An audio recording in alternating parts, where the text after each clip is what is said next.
C Kalyan గారు చేసిన వ్యాఖ్యలు ఇప్పుడు పెద్ద ఎత్తున వైరల్ అవుతా ఉన్నాయి. ఆయన ఏమన్నారు, ఇలాంటి ఐబొమ్మ రవి లాంటి వాళ్ళని ఎన్కౌంటర్ చేయాలి అన్న. ఎందుకు ఎన్కౌంటర్ చేయాలట?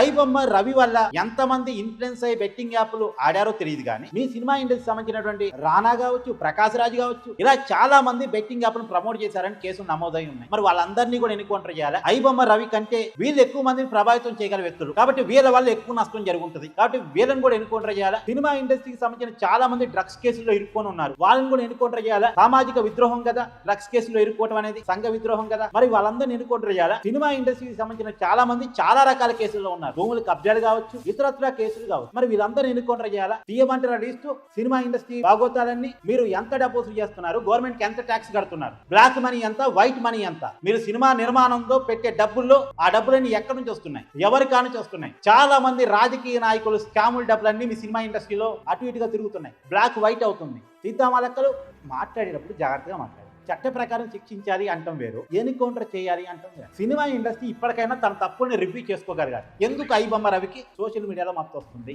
ఎందుకు సినిమా ఇండస్ట్రీ మీద నెగిటివ్ అవుతున్నారు జనాలు? సత్యనారు, చిరంజీవి, నాగార్జున, రాజమౌళి ఇలాంటి మహామహులు టాలీవుడ్ ఉద్దండులు ప్రెస్ మీట్ పెట్టిన రాని క్రేజ్ ఐబొమ్మ రవికి వస్తున్న సోషల్ మీడియాలో. ఎందుకు సినిమా ఇండస్ట్రీ చేసుకున్న తప్పు? దాన్ని ఆలోచించుకోండి.